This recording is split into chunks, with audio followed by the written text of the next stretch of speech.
Hello friends, welcome to TKP classes. आज हम पढ़ेंगे forces and pressure, class 8th NCERT science. Start करते हैं। Forces. How many times do you push और pull something every day? कितने time तुम push या पुल करते हो किसी चीज़ को पूरे दिन?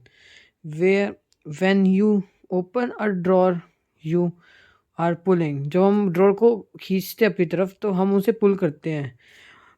When you close it the drawer, जब हम डोर को क्लोज करते हैं तो हम पुश करते हैं उसको। इन दोनों को बोलते हैं हम फोर्स। पुशेस और पुल्स को बोलते हैं फोर्स। सो आगे बढ़ने से पहले मैं आपको ये बताना चाहता हूँ कि आज मैं सिर्फ इंपॉर्टेंट पॉइंट्स डिस्कस करूँगा, क्योंकि ये चैप्टर बहुत बड़ा है, इसलिए सिर्फ इंपॉर्टेंट पॉइंट्स ही डिस्कस करेंगे गाइस आज हम। सो जैसे कि यहाँ पे डेफिनेशन दे रखी है, pushes and pulls are forces.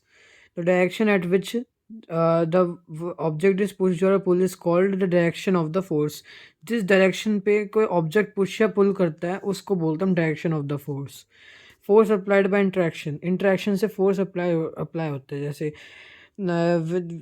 Object must interact with each other for a force to come into play.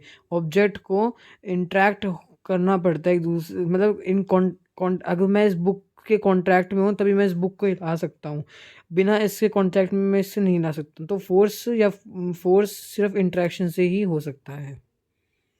तो अब आता है रिजल्टेंट या फिर net force. When the forces are applied on an object in the same direction, then add up।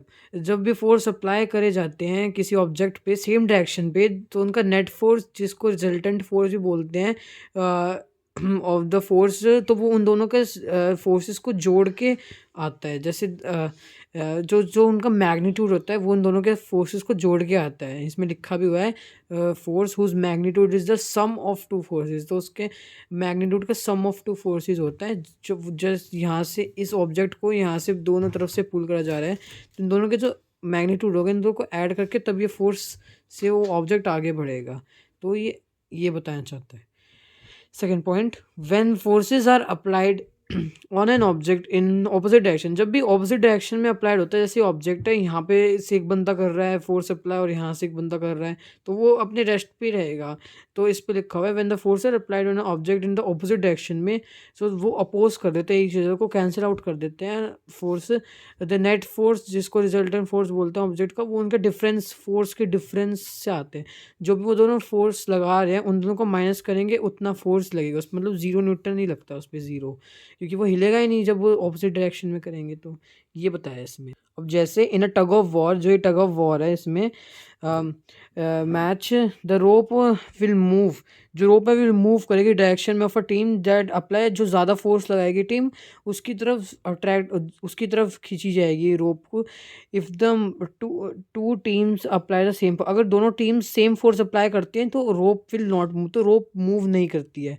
A force can be described bye starting its magnitude. Force को describe कर सकते हैं हम उसके स्टार्टिंग बाय मैग्नीट्यूड से और direction से जिस पे वो एक्ट कर रहा है। When two forces acts on an object in the same और ऑपोजिट डायरेक्शन, जब भी दो फोर्सेस एक्ट करते हैं किसी ऑब्जेक्ट पे सेम या फिर ऑपोजिट डायरेक्शंस पे, the effects on the object is due to the net force. तो इफेक्ट होता है ऑब्जेक्ट का वो कर ड्यू टू नेट फोर्स पे होता है जो उस पर एक्ट कर रहा है। In this case it is the sum और डिफरेंस ऑफ टू फोर्सेस। इस केस में उनका सम होगा या फिर डिफरेंस होगा दोनों फोर्सेस का। We conclude that when two or more forces acts on an object, जब भी दो या दो से ज़्यादा फोर्स एक्ट्स करते हैं ऑन एन ऑब्जेक्ट पे इन डिफरेंट डायरेक्शंस पे, the effects of the on the object is due to the magnitude. तो इफेक्ट होता है ऑब्जेक्ट पे वो मैग्नीट्यूड से होता है, मैग्नीट्यूड के द्वारा होता है उसमें। Direction of A net force, जिसको रिजल्टेंट फोर्स भी बोलते हैं, उस पर एक्ट कर रहा होता है ऑब्जेक्ट के ऊपर। Effects of force. Force can make the stationary object move और can change its position of rest. तो क्या है, फोर्स जो है ना वो स्टेशनरी ऑब्जेक्ट, जो भी ऑब्जेक्ट रेस्ट पोजीशन पे उसको मूव कर सकते हैं या फिर उसकी रेस्ट की पोजीशन को, मतलब अनबैलेंस, मतलब जो जो वो रेस्ट पे है ना पोजीशन पे, उससे वो हिला सकती है उसको। मतलब दोनों का मतलब एक ही है, और लगा रखा है बीच में। फोर्स जो है वो किसी भी स्टेशनरी ऑब्जेक्ट को मूव कर सकती है। दूसरा है force can change the speed of an, force कोई भी ऑब्जेक्ट का स्पीड को चेंज कर सकती है, ज़्यादा भी कर सकती है फोर्स स्पीड को, या फिर कम भी कर सकते हैं। अगर हम पुश करेंगे तो ज़्यादा करेगी फोर्स, वो स्पीड को ज़्यादा करेगी, और अगर हम पुल करेंगे तो स्पीड कम करेगी फोर्स।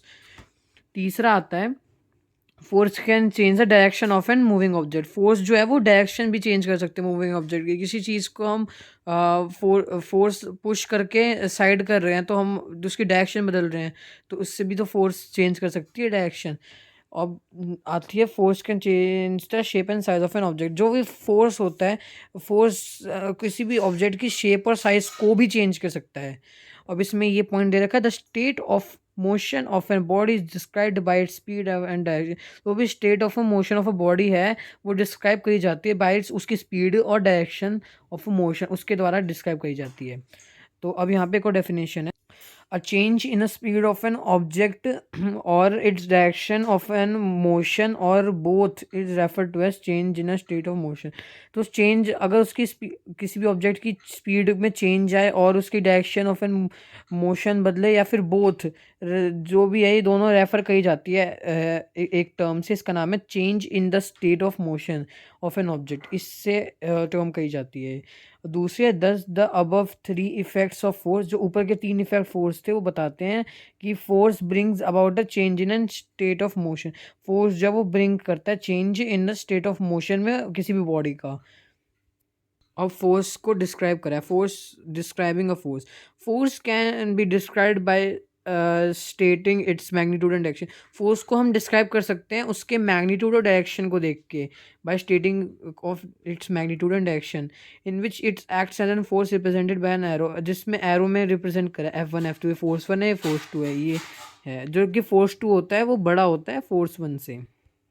टाइप्स ऑफ फोर्स, अब बहुत सारे टाइप के फोर्स होते हैं, लेकिन वो सारे फोर्स दो फोर्सेस के टाइप में आते हैं। इनका नाम होता है कॉन्टैक्ट फोर्स और non contact force. Some of these some forces act on a body only when they are in contact with body. कुछ फोर्स जब भी एक्ट कर कुछ फोर्स जब भी यूज़ हो सकते हैं, जब भी एक्ट करते हैं जब वो बॉडी के कांटेक्ट में होते हैं। जैसे मस्कुलर फोर्स हो गया, फ्रिक्शन फोर्स हो गया, ये जब भी कांटेक्ट में होती है बॉडी इनसे तभी ये एक्ट करते हैं, वरना एक्ट नहीं कर सकते हैं। लेकिन कुछ फोर्सेस ऐसे भी होते हैं जो कि बिना कांटेक्ट के भी एक्ट करते हैं, जैसे कि मैग्नेटिक फोर्स हो गया, ग्रेविटेशनल फोर्स हो गया, इलेक्ट्रोस्टैटिक फोर्स हो गया, ये नॉन कांटेक्ट फोर्स होते हैं। तो पहले आते हैं कॉन्टैक्ट फोर्स। कॉन्टैक्ट फोर्स के अंदर पहला होता है muscular force. Muscular force, when you lift a school bag या फिर और अ किक ऑफ फुटबॉल, जब भी तुम अपने स्कूल बैग को उठाते हो या फिर फुटबॉल को किक करते हो, तुम फोर्स को अप्लाई करते हो। इस फोर्स को जो ये फोर्स होता है वो हमारे मसल से एक्सर्ट होता है। This force exerted by muscles of a body and is thus called muscular force. इसको बोलते हैं muscular force. A horse uses muscular force to pull. एक हॉर्स है वो मस्कुलर फोर्स करता है, यूज करता है to pull a cart. Cart को योर ब्लड गेट्स पुश्ड, हमारे ब्लड जो होते हैं पुश करी जाते हैं आर्टरीज में बाय द मसल्स, जो मसल्स एक्सर्ट करते हैं फोर्स उससे हमारे हार्ट में। फ्रिक्शनल फोर्स दूसरा होता है, दूसरा टाइप का फोर्स होता है कॉन्टैक्ट के अंदर, frictional force. What happens when you stop pedalling और बाइसाइकिल। जब हम पेंडलिंग को स्टॉप कर देते हैं, बाइसाइकिल के पेडल घुमाना, तो क्या होता है, इट स्लोज डाउन, वो स्लो होनी शुरू हो जाती है और स्टॉप कर जाती है। तो उसमें क्या होता है, इसका मेन डेफिनेशन है, friction is a force that slows things और प्रिवेंट थिंग्स फ्रॉम मूविंग। जो फ्रिक्शन होती है वो किसी भी चीज़ को छोटा कम, वो उसकी स्पीड जो होती है उसको या तो वो कम कर देती है या फिर इसको बिल्कुल ही रोक देती है। तो फ्रिक्शन एक फोर्स है जो स्लो कर देती है थिंग को या फिर उसको हिलने ही नहीं देती है। जैसे कि अगर हम ऑयल है, ऑयल पे अगर हम चलें तो क्या होगा, वहाँ पे फ्रिक्शन बहुत कम होगा तो हम फिसल जाएंगे, उस पर चल नहीं सकते हैं। लेकिन अगर फ्रिक्शन बहुत ज़्यादा होता है, जैसे कि रफ सरफेस हो गया, उस पर हम चलते हैं बहुत आराम से चले जाता है हमसे, क्योंकि वहाँ का फ्रिक्शन ज़्यादा होता है, तो वो ना हमारे ग्राउंड और इससे हमको हमारे पैर को फिसलने नहीं देता। और इसलिए तो फ्रिक्शन एक दूसरा फोर्स हो गया। अब आते हैं नया पैराग्राफ जिसका नाम है non contact force. Non contact force के अंदर पहला होता है ग्रेविटेशनल फोर्स। ग्रेविटेशनल फोर्स क्या होता है, जो कि नॉर्मली होता है, हम ग्रेविटी की वजह से ही तो ग्राउंड के ऊपर हैं, वरना अगर ग्रेविटी नहीं होती तो हम वो ऊपर की तरफ तैर रहे होते हैं, लेकिन ऐसा नहीं होता है। हम उड़ नहीं सकते हैं क्योंकि हमें ग्रेविटी कंट्रोल करके रखती है। तो पढ़ते हैं, a force that acts on you and object around us at the time of, इस चीज़ को बोलते हैं, जो भी फोर्स लगता है जिससे हम ग्राउंड पे ही रहते हैं उसको बोलते हैं ग्रेविटेशनल फोर्स। तो इसकी सिंपल डेफिनेशन है, gravitation force is a force on which earth pull everything towards itself. Gravitation force एक ऐसा फोर्स है जिससे अर्थ जो होती है वो सभी चीज़ को अपनी तरफ खींचती है। It is due to gravitational force that जो अर्थ पे जो चीज़ होती है वो फॉल डाउन करती है पहले अब, और वो अपवर्ड्स की तरफ नहीं जाती। जैसे एक बॉल है, हम उसको ऊपर की तरफ फेंकेंगे तो वो पहले ऊपर जाएगी जाएगी, फिर उसके बाद धीरे धीरे नीचे आके एकदम से नीचे गिरेगी। वो ग्रेविटेशनल फोर्स होता है, उसमें ग्रेविटेशनल फोर्स लगता है। अब इसमें एक पॉइंट है, जैसे the earth pools a car towards itself with a force of about इतना इंस्टेंस। एक सेकेंड, इस पॉइंट में बोला है कि जो अर्थ होती है वो एक कार को अपनी तरफ फोर्स से अपनी तरफ पुल करती है, जो कि 30 अरब का फोर्स है। 30 अरब टाइम्स फोर्स से पुल करती है अपनी तरफ एक कार को अर्थ। इसमें ये पॉइंट है, इसको ध्यान रखना है गाइस। अब आ रहा है wait. This is this is because Earth pulls bigger stones than greater force. इसकी वजह से ही जो अर्थ पुल्स करते हैं बड़ी चीज़ों को अपनी तरफ, और छोटी वो भी ज़्यादा फोर्स से। We can say that the big stone has more weight. मतलब जो बिग स्टोन है उसके पास ज़्यादा वेट होगा, इसलिए वो स्मॉल स्टोन के मुकाबले, इसलिए उसको जल्दी वो अपनी तरफ खींचती है earth. Thus weight of an measured of an earth is gravitational force of an object. तो अब इस चीज़, ये जो है स्प्रिंग बैलेंसेस पे मेजर होता है ये। When your weight of an object is an spring balance, you measure the earth's gravitational force of an object. जैसे फिगर इसमें दिखाया है, जो हमारा जो वेट होता है वो बहुत कम होता है मून के, लेस देन जो हमारे मून जो हम हमारा जो वेट अर्थ पे है ना वो बहुत कम है। लेकिन जब हम मून पे होंगे तो हमारा वेट बहुत ज़्यादा, जो हमारा मून पे होंगे तो हमारा वेट ज़्यादा कम होगा देन द अर्थ। अर्थ पे जो होता है ना गाइस, वो जो वेट होता है हमारा वो ज़्यादा होता है अर्थ पे, लेकिन जो मून होता है उसमें हमारा वेट कम हो जाता है। तो ये बताया इसमें। अब आता है हमारा मैग्नेटिक फोर्स, जो कि नॉन कंडक्टिंग फोर्स का दूसरा पार्ट है। Magnetic force, look at the figure 17 point. ये यहाँ पे कोई फिगर दे रखी है 17 पॉइंट, ये जैसे ये इस पे दे रखा है। Large magnetic is being used to pick out. एक लार्ज मैग्नेट है, उससे ना एक लोहे की चीज़ को ऊपर करा जा रहा है। तो ये भी एक टाइप का नॉन कॉन्टैक्ट फोर्स हो गया, क्योंकि वो अपने आप ऊपर आ गई थी इस मैग्नेटिक फोर्स के द्वारा, जो कि मैग्नेटिक फील्ड के अंदर होता है। तो ये भी एक मैग्नेटिक फोर्स है, जो कि नॉन कॉन्टैक्ट फोर्स का टाइप है।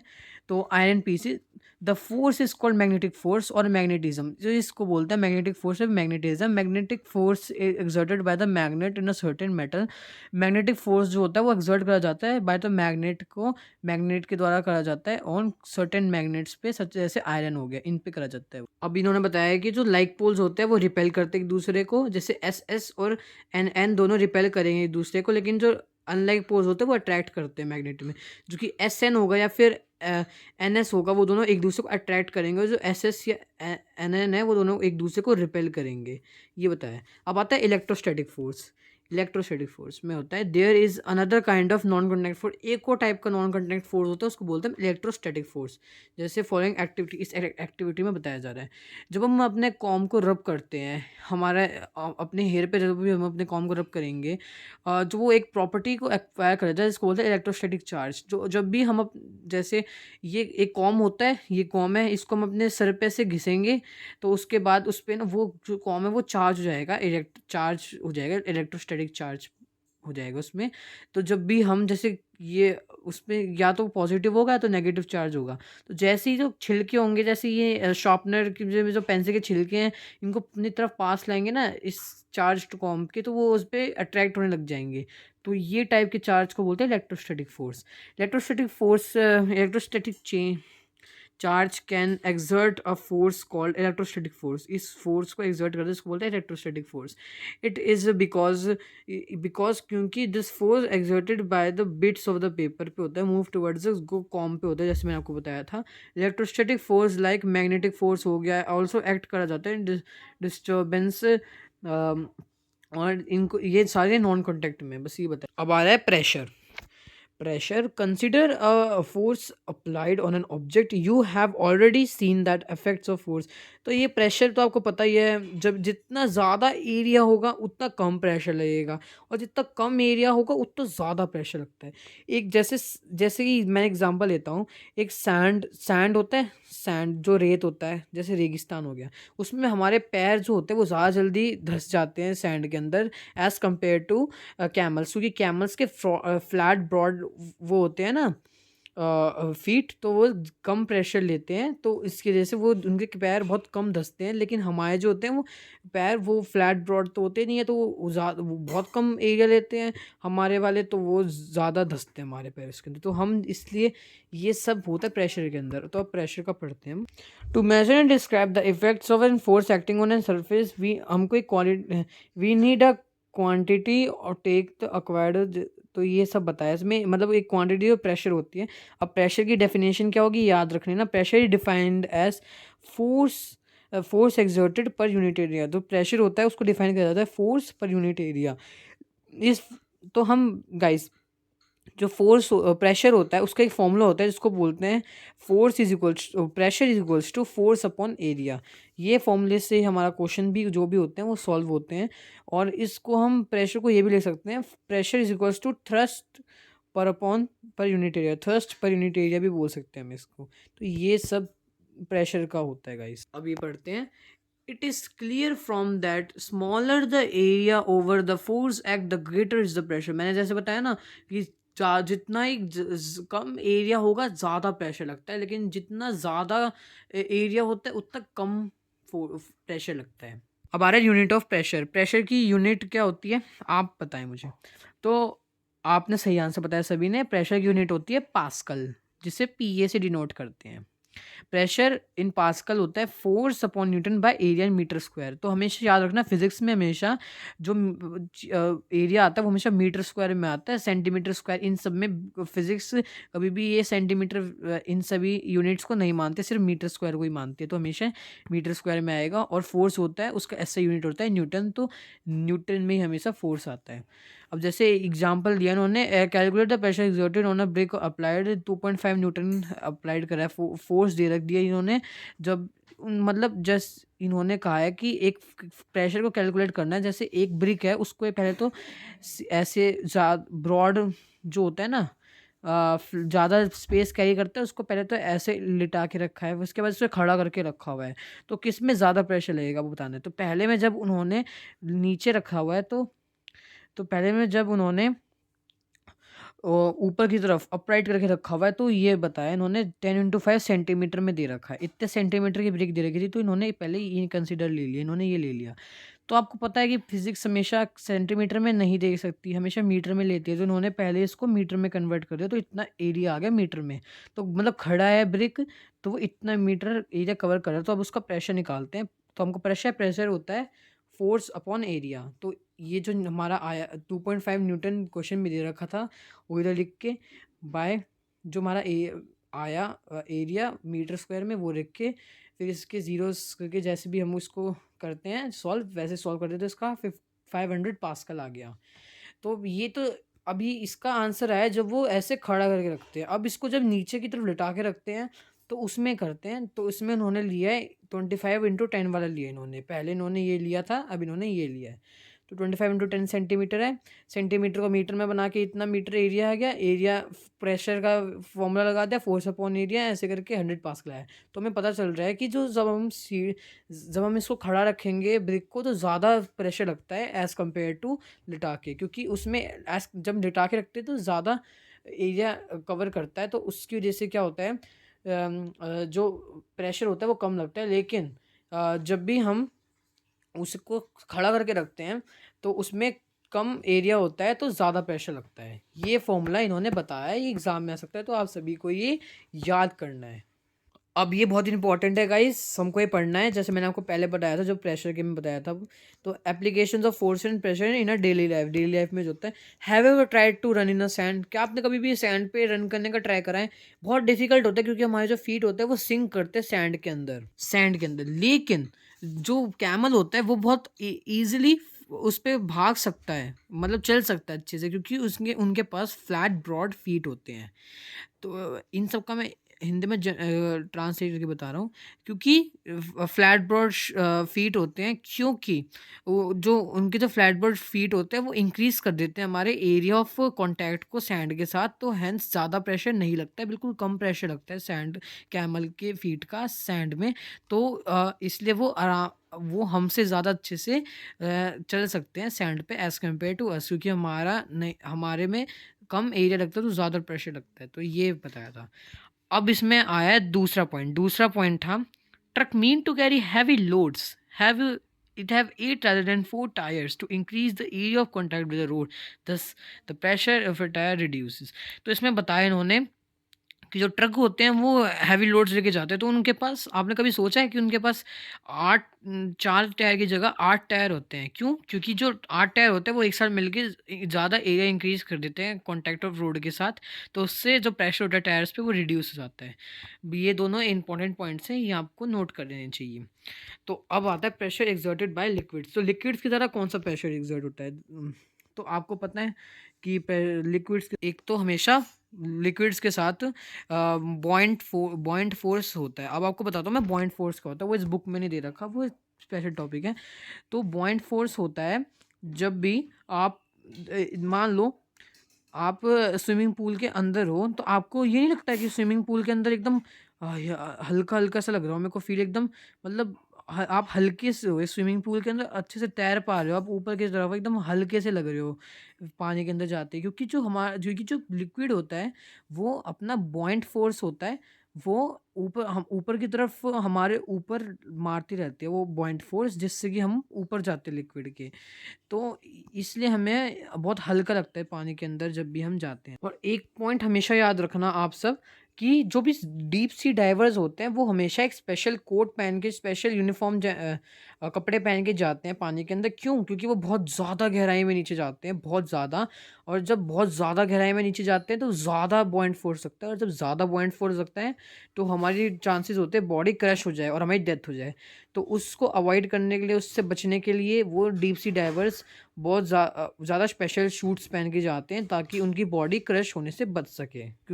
क्योंकि जो लिक्विड्स होते हैं, जब हम ज़्यादा गहराई में जाएँगे पानी के अंदर तो बॉयंट फोर्स ज़्यादा लगता है, तो इसलिए हमेशा हमको सी लेवल पे रहना चाहिए ताकि बॉयंट फोर्स कम लगे। एक बार आपको याद है कि एक टाइटैनिक शिप गई थी नीचे, उसमें 5 बहुत अमीर आदमी लोग थे, लेकिन वो टाइटैनिक शिप क्रश हो गई थी क्योंकि बॉयंट फोर्स बहुत ज़्यादा लग गया था इसलिए। तो हमेशा ध्यान रखना कि बॉयंट फोर्स ज़्यादा ना लगे, उसके लिए हमको सी लेवल पे रहना चाहिए हमेशा। अब आता है measuring liquid pressure. Liquid pressure को मेजर करने के लिए होता है कि इंस्ट्रूमेंट जिसको बोलते हैं प्रेशर गॉज, उसकी सिंपलेस्ट फॉर्म होती है मैनोमीटर। तो ये मैनोमीटर प्रेशर गॉज का ही एक फॉर्म है, जिससे लिक्विड प्रेशर मेजर होता है। अब आता है एटमॉस्फेरिक प्रेशर। तो अर्थ एक सराउंडेड बाय थिन लेयर होती है जिसको बोलते हैं एटमॉस्फेयर, जिस एटमॉस्फेयर को हम ब्लैंकेट ऑफ अर्थ भी बोलते हैं। तो atmospheric, this is known atmospheric pressure. Atmospheric pressure एक प्रेशर होता है जो एक्सर्ट करा जाता है ऑन एन ऑब्जेक्ट पे by the weight of a common of air, मतलब ओवर इट। जो एटमॉस्फेरिक प्रेशर एक प्रेशर होता है जो कि एक्सर्ट करा जाता है ऑब्जेक्ट पे, जो कि weight of column of air के द्वारा करा जाता है उसके ऊपर।